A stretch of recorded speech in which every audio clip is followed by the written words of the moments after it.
आज हम top 5 characters को देखेंगे जो डीमन स्लेयर के यूनिवर्स में सबसे पावरफुल है और इनमें डीमंस और डीमन स्लेयर दोनों शामिल है। तो अगर आपको जानना है कि नंबर 1 पे कौन आता है तो वीडियो को एंड तक जरूर देखना। तो चलिए रैंकिंग को स्टार्ट करते हैं। नंबर 2 और नंबर 1 थोड़ा कंट्रोवर्शियल हो सकता है, पर ये रैंक मेरे थॉट्स के हिसाब से दिए हुए हैं। नंबर 5 पे है डोमा। डोमा अपने पावरफुल ब्लड डीमन आर्ट के कारण फेमस है। इसके चेहरे पर बिल्कुल मत जाना, ये जितना सीधा दिखता है उससे कहीं ज्यादा खतरनाक है। डोमा ने शिनोबु को हरा दिया था और वो भी काफी आसानी से। उसके बाद डोमा कनाओ और इनोस्के का भी लेने वाला था, जिनकी स्ट्रेंथ भी हाशिरा लेवल की थी। पर डोमा ने ह्यूमंस को एब्जॉर्ब करने वाली एबिलिटी को बहुत ही कम दिखाया, जिन्हें वो फिजिकली कंज्यूम कर सकता था, जिसके कारण उसने शिनोबु को पूरी तरह से कंज्यूम कर लिया था। इवन लड़ाई के बीच में डोमा अपना क्लोन बना लिया था जो उसके जितना ही पावरफुल था, और वो भी same blood demon art use कर सकता था। 4th नंबर पे आता है कोकोशिबो। ये बंदा 12 किजुकी में सबसे टॉप पर था और ये बहुत ही पावरफुल डीमन था। इसने अपनी पूरी लाइफ में बहुत सारे डीमन स्लेयर से फाइट की थी। उसके पास पिछले 500 साल का नॉलेज और एक्सपीरियंस था।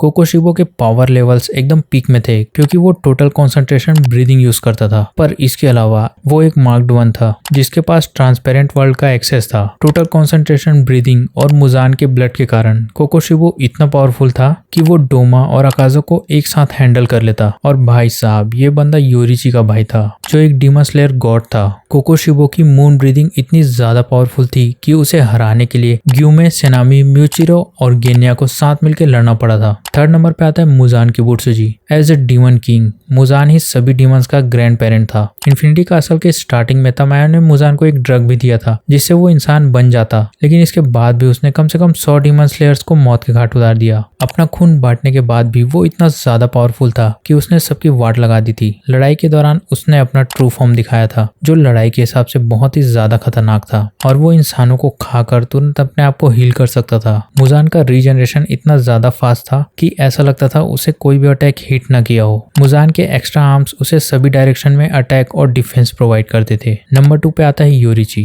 अब ये बंदा खुद एक डीमन स्लेयर गॉड है। योरिची इतना ज्यादा पावरफुल था कि उसके मूव्स को कॉपी करने के लिए लोगों ने उसका डॉल बनाया था जिसके टोटल 6 हाथ थे। उसने ही सारे ब्रीदिंग स्टाइल्स को क्रिएट किया था। योरिची के पास डीमन स्लेयर मार्क बचपन से मौजूद था और उसके पास हमेशा से ट्रांसपेरेंट वर्ल्ड का एक्सेस भी था। पर इन सभी के अलावा योरिची सबसे ताकतवर ब्रीदिंग टेक्निक यूज करता था जिसका नाम है सन ब्रीदिंग, जिसको तांजीरो ने अभी अभी यूज करना सीखा, और वो अपने स्वॉर्ड को रेड स्वॉर्ड में कन्वर्ट कर सकता था। जब योरिची और मुजान दोनों का आमना सामना हुआ उस टाइम योरिची मुजान पर भारी पड़ चुका था और अपने बुढ़ापे में भी वो कोकोशिबो से ज्यादा पावरफुल था। एंड नंबर 1 पे आता है तांजीरो, या फिर कहे डीमन किंग तांजीरो। इस लेवल पर तांजीरो बहुत ही पावरफुल था क्योंकि उसके पास डीमन स्लेयर की टेक्निक और डीमंस की स्ट्रेंथ दोनों थी। तांजीरो के पास डिफरेंट तरह की पावर्स थी जिनमें आते हैं demon slayer mark, sun breathing, bright red Nichirin sword, transparent world, selfless state and blood demon art. Tanjiro के पास ये सारी पावर्स थी और उसे मारने का कोई तरीका भी नहीं था, इंक्लूडिंग सनरेज। तांजीरो के पास भी एक्सट्रीम रीजनरेशन था। हमने शुरू से लेकर आखिरी तक देखा कि तांजीरो ने कितनी ज्यादा मेहनत की और हर एक लड़ाई में उसने अपने आप को इम्प्रूव किया, और लास्ट में वो हाशिरा और डीमन किंग के लेवल तक भी पहुंच गया। इसलिए हमने उसे नंबर 1 पे रखा। तो आपको ये रैंकिंग कैसी लगी